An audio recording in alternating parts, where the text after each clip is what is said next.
Real quick before we get into the review, just gotta thank the people over on Patreon, because without their support, a lot of this upgraded content you see on the channel would not be possible. And I gotta say, on top of being able to respond to you guys in the DMs, you know, one of the fun things about the Patreon is every 3 months we do an anime and manga haul, and there's a lot of good goodies in that one. You also get sneak peeks at videos that haven't made their way onto the channel yet. I'm still figuring out what to do for actual YouTube memberships, so leave a suggestion down in the comment section below. But with that being said, thank you so much for all of you guys' support, and now let's get into the review. Yo, what's going on everybody? It's your boy Naruto Explain here, bringing you guys another review for Boruto Naruto Next Generations, the manga, and today we're gonna be talking about Boruto Chapter 58, and I gotta say, first and foremost, I almost had a heart attack when I saw the cover page. Now, somebody's like, why are you having a heart attack over the cover page? Because hallelujah, I don't care who you pray to, God, Jesus, Ada, Buddha, Jehovah, whoever you pray to. Ikimoto actually did us a double page spread. I almost, my eyes deceived me when I saw that. That was the biggest shock after seeing Konohamaru in the actual chapter. Matter of fact, that might actually be the biggest shock, that we got a double page spread for the chapter. I was absolutely thrown away. So we're making progress here. Very beautiful. Our next step is to start seeing something like this for some of the hype moments, like when Boruto Shiki transformed during the Boro fight. That needed to be a double page spread. So can't wait. We're seeing progress. Now, with that being said, I want to really focus on something that was very heartbreaking for me before I actually get into the whole Sarada and Mitsuki and Boruto versus Kawaki stuff and just the underlying tensions there, because there is a lot of important stuff there now that I've actually read the chapter and seen the full context. But there was something here that I really had my heart broken when I saw Naruto sitting down there at the table with Boruto, and it was one of those things to where you can tell that Masashi Kishimoto's the one doing the writing now, because you tried to see that moment where Ikimoto tried to incorporate some of the Suke and Bolt humor that you saw in Naruto, which doesn't have to be somebody always getting hit. Most of the time it's actually used in a slapstick manner, but it can also be used via expressions and just the person doing the corrections. You can tell that on a certain level that's kind of what he was going for, but there was a very serious mood to the actual atmosphere. And I know that Ikimoto's talked in the past about the fact that he struggles writing comedy, which is a big part of the reason why he actually keeps it out of the manga. This was one of those scenes right here to where if you overlook the attempted run at comedy when Naruto's like, oh my god, I can't believe you took that pill, or you turned into a junkie. I'm paraphrasing what Naruto said, but if you overlook that, just the fact that Naruto's talking outside of both sides of his mouth, that really broke my heart, because it just really shows you Naruto at this point, he's really struggling, because he's telling Boruto like, yeah, you know, these drugs, it's not actually gonna stop the damage that's been done, and we don't know if it's only gonna slow down the progression to a point where you don't turn into Momoshiki right away. There's so much about this drug that we don't know. He's basically telling his son, like, I think you should consider taking this drug, and then at the same time he's talking out the other side of his mouth and saying, I want you to think about it very carefully, Boruto. This is your decision to make, and there's so much we don't know about it. And you know, Boruto just looks at it, it's like, yeah, to basically paraphrase, Boruto's like, yo, it don't taste like a Thunder Burger, but I'm about to eat this stuff. I ain't trying to turn into some creepy, pale-skinned alien. What's so interesting here is that Ikimoto in this moment, I really feel like he showed two parts of Boruto's personality very well. So he showed how Boruto has a little bit of Naruto's impatient side. You know, Boruto is a genius. Boruto's somebody who makes very quick decisions, much like his grandfather. And on one hand, in that instance, Boruto's like, yo, we got this plan with Code. I don't think it's gonna work. There's a possibility it doesn't work. We don't have another option to suppress the karma seal in this transformation. Looks like this might work. I'm gonna die anyway. This looks like the lesser of two evils. At least I'm having a say-so on how I'm going out. I totally respect that line of thinking and how quick he was able to come through with it. But at the same time, when you look at the panel that was drawn when Boruto says that, oh, is this gonna stop me from turning into Momoshiki? When Boruto asked that question, the way that his face is drawn and just how quick he jumped to that conclusion, it told us two things. It told us, number one, this kid's terrified. This kid is absolutely terrified. And then the other thing that it told us is the fact that he's got hope. And the thing about human beings is we need hope. We need that belief that we belong to something bigger than ourselves. We also need that belief that things are going to get better. When people lose hope, everything goes into chaos. And Boruto's at that stage where he needs to cling on to some type of hope because of the crisis that he has. And yet at the same time, this is a very dangerous game, because if these pills don't work, you're essentially dangling hope right in front of his face, and then you're snatching the carrot stick away. That is very cruel, and I freaking love it. I love that right there, because it just shows that this character is getting ready to go through some heartbreak. So I love seeing that right there, especially since, you know, it's a tabula rasa basically, which for those of you who don't know what that means, it's essentially a blank slate. It gives the author a lot of room to actually play with what the side effects of these drugs are going to be. And so now you have some situations to where now you can start kind of having positives and negatives when it comes to side effects, and you can have them pop up at convenient times, and the plot mechanism is already built in there. So that was actually a very smart move right there to actually give yourself some room to actually write that. Now this next major bit right here, this is very huge, and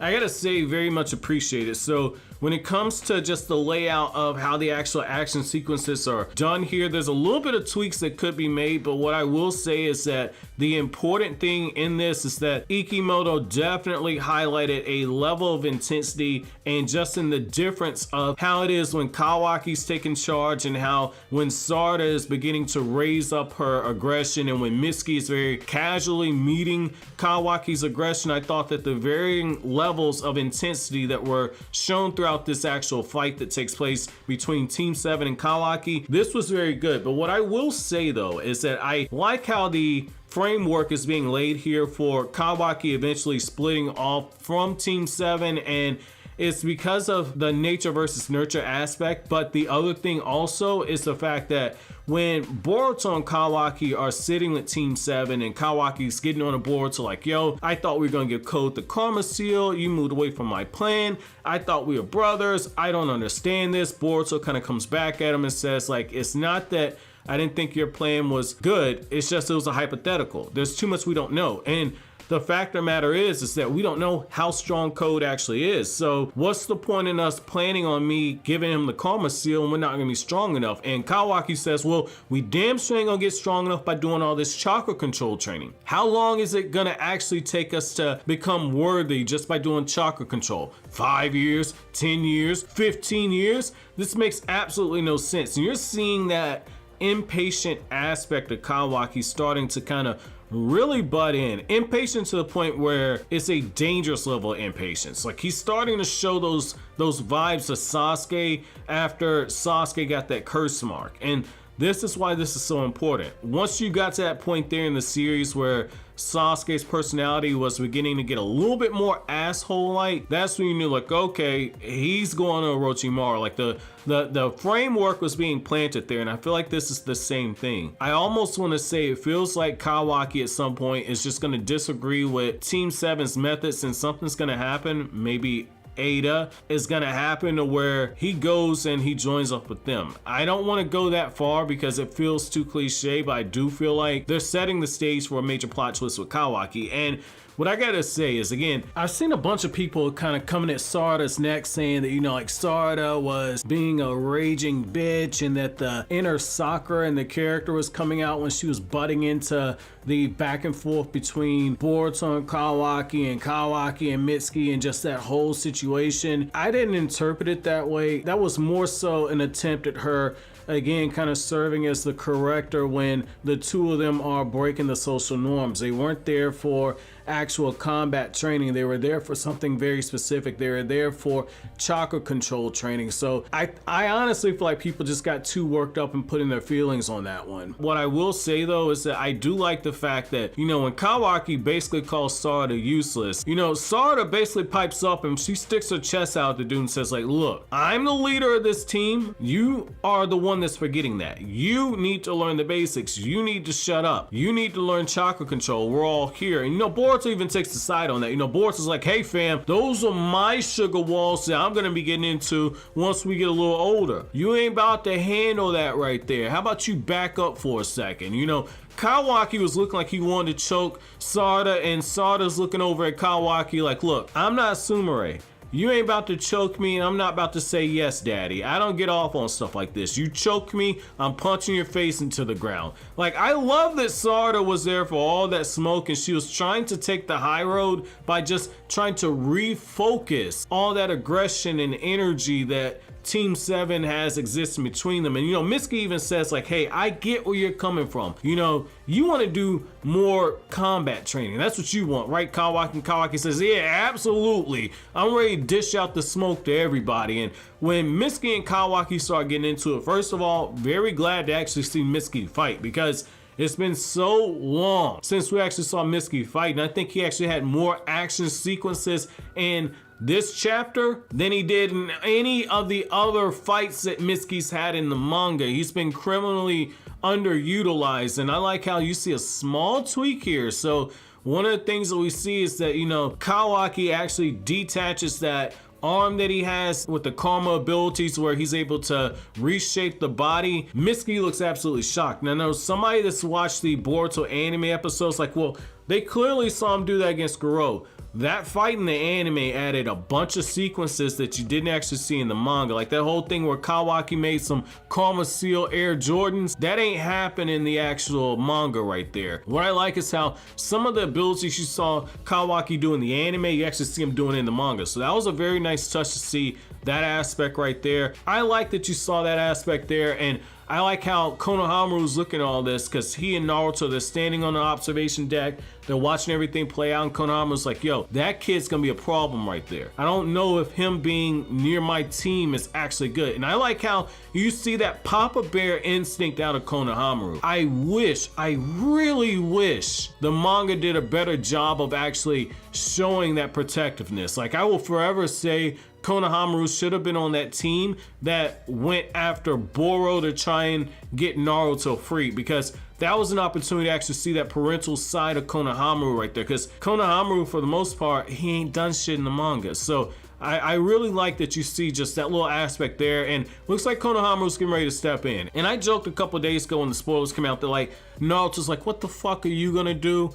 Like, I don't have time to make a shadow clone and babysit you. Go sit down somewhere. Go take care of that turtle that Mujino left you. Like, I joked, but I like the fact that Naruto basically held this dude back and said, let's let this play out for a little bit. And just speaking of Naruto, Naruto's gonna have his hands full when it comes to Kawaki, because Naruto is Kawaki sensei, and Kawaki is going to be one hard ass person to train because he thinks he knows everything. The fact is that Kawaki is very stubborn. He wants to do things his way, and you can't tell him otherwise. I really pity Naruto in that aspect, but what I do like is the fact that, you know, Kawaki turns his attention to Sarada because Sarada's still yapping, because Sarada's like, yo, this is not what we agreed to. We're supposed to be working on chakra control. We made a plan. Let's stick to it. And Kawaki basically says, I didn't have enough of this bitch talking. Kawaki says, I got equal rights for equal lefts. You can catch this smoke too.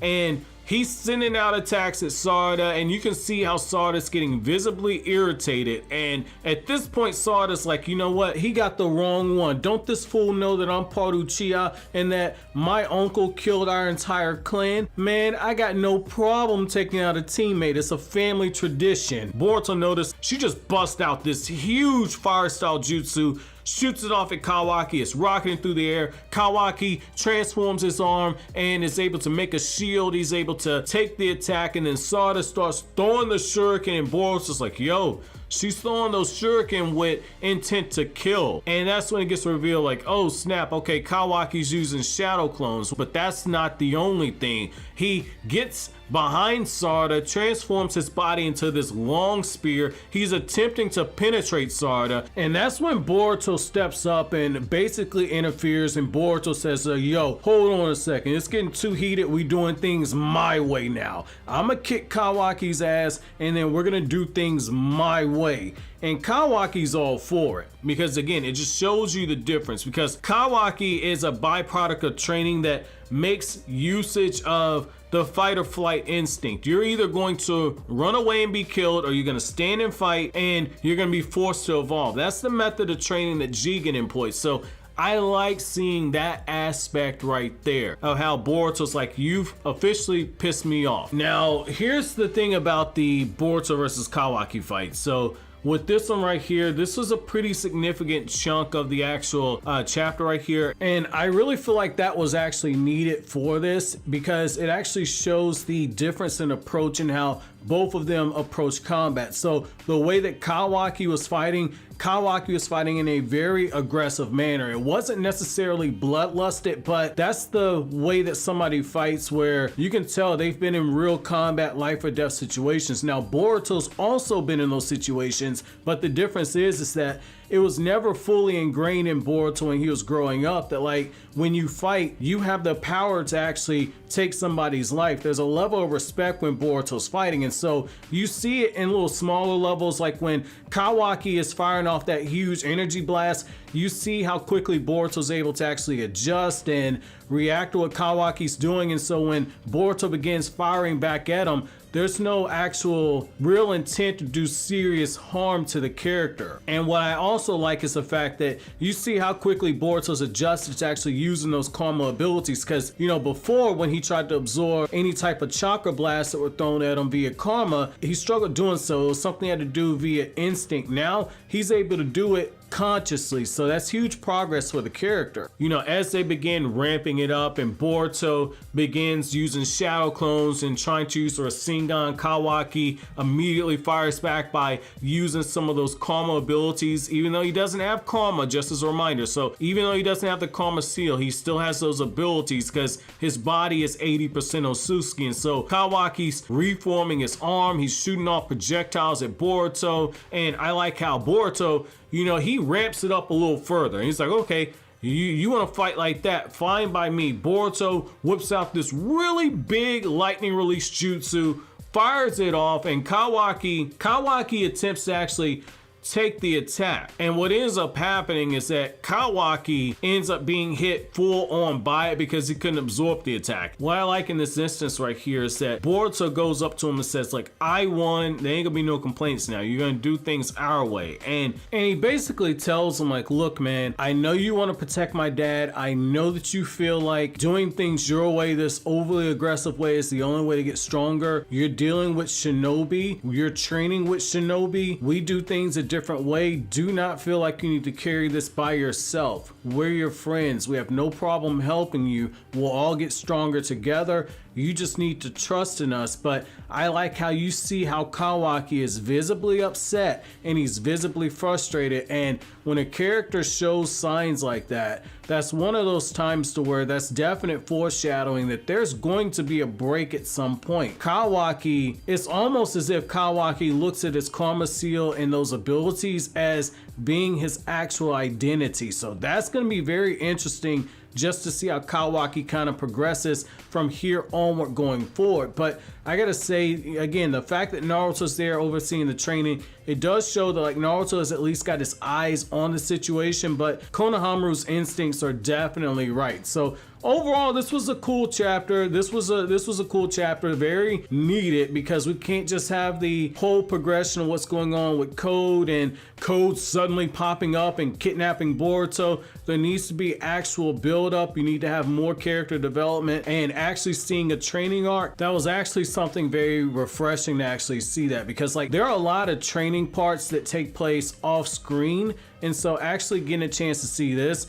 was something very nice to see. So I'm hoping this is something they kind of play with a little bit, give us a little bit of a breather before we get into the heavier stuff, because it's been straight action for the most part for about 2 years now. We've had a few breaks where Amato has whole dialogue dumps. This was needed in my opinion. My chapter question for you guys, we're gonna keep this one simple. So number one, if Kawaki had to run the gauntlet against Team 7, so not all at the same time, but if Kawaki had to fight all the members of Team 7 in one-on-one matchups, how far would he get? And I'll give you the order: Konohamaru, Mitsuki, Sarada, and Boruto. How far would Kawaki get under that scenario? And then number two, What do you guys think about this growing divide between Boruto and Kawaki? How do you feel about that, especially since we know that the time skip is coming at some point this year? What do you guys think that Kishimoto's attempting to do here by having Kawaki written in this manner? And what do you think is going to actually cause Kawaki to